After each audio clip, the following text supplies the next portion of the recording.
Training a frontier model in 16-bit precision pushes trillions of numbers through the chip, and it is slow and memory-hungry.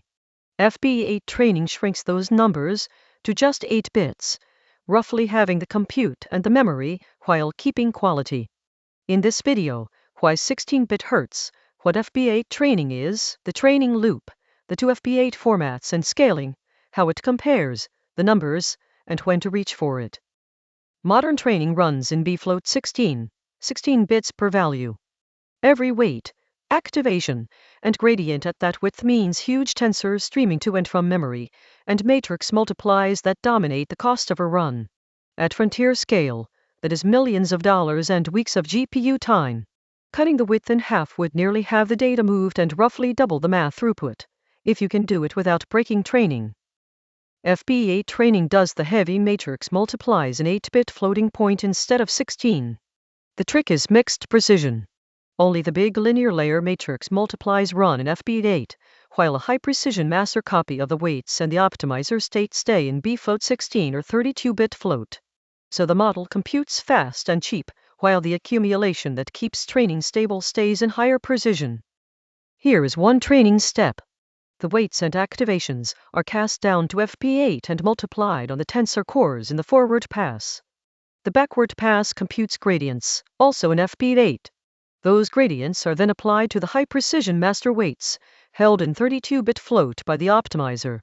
The next step recasts the fresh master weights back to FP8. The fast math is 8-bit, the memory that keeps it stable stays high. Under the hood, FP8 comes in two formats.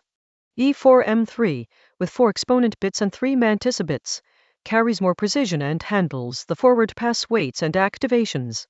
E5M2 trades a mantissa bit for an extra exponent bit, giving wider range, which suits the backward gradients. Because 8 bits cover such a narrow range, each tensor is scaled before casting, so its values land where FP8 can hold them. Scaling is where FP8 lives or dies. Per-tensor scaling gives each tensor its own factor. Delayed scaling picks that factor from the largest values seen in recent steps, so it costs almost nothing. DeepSeek went finer, with tile-wise scaling for activations and block-wise for weights. Blackwell's MXFP8 gives every block of 32 values its own scale. And the touchiest layers, like embeddings and normalization, stay in higher precision. Against bfloat 16, the trade is clear. bfloat 16 is the rock-solid default, 16 bits, no scaling tricks, and it runs almost anywhere.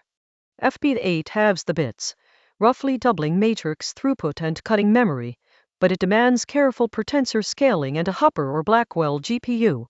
Done right, quality lands on par with bfloat 16, which is exactly what DeepSeek-V3 proved at massive scale. Stepping back, here is the precision ladder. 32-bit float holds the master weights and optimizer state. bfloat 16 is today's default for compute. FP8 splits into E4M3 and E5M2 for the forward and backward matrix, multiplies. And research is already pushing toward 4-bit formats like MXFP4, mostly in the backward pass for now.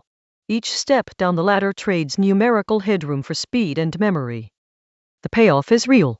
NVIDIA reports 1.3 to 1.7 times higher training throughput on H100 GPUs when using FP8. DeepSeek-V3's 671 billion parameters fit in about 700 gigabytes in FP8 versus 1.4 terabytes in bfloat 16, half the footprint. Frontier teams at Microsoft, Meta, and Google report 30 to 40% throughput gains. Where does FP8 shine? Large pre-training runs, where having the compute saves real money over trillions of tokens. Memory-bound models like giant mixture of experts, where the smaller footprint lets more fit on each GPU. Reasoning model recipes are adopting it too.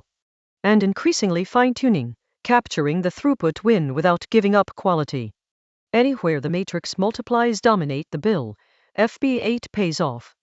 In practice, NVIDIA Transformer Engine makes this a few lines. You pick a recipe.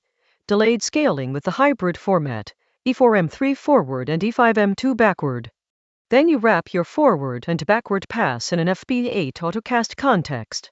Swap your linear layers for transformer engines, and the library handles the casting, the scaling, and the FP8 matrix multiplies. On Blackwell, you just switch the recipe to MX FP8 block scaling.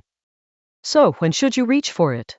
If you are on Hopper or Blackwell GPUs, running large or long training jobs, and the matrix multiplies dominate your cost, FP8 is a clear win, especially through Transformer Engine or Metatron. Think twice on older GPUs with no FP8 tensor cores, on small models where bfloat16 is already cheap, or when you lack time to tune scaling and chase the occasional instability. To recap, FP8 training runs the big matrix multiplies in 8 bits, while keeping master weights and optimizer state in high precision. E4M3 handles the forward pass, E5M2 the backward.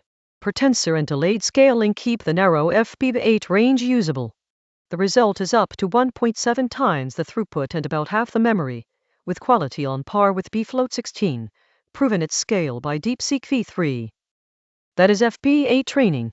Shrink the math to 8 bits, keep the memory that matters in high precision, and let careful scaling do the rest.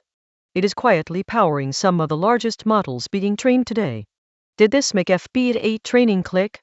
Follow for plain English genai breakdowns, and save this one to revisit.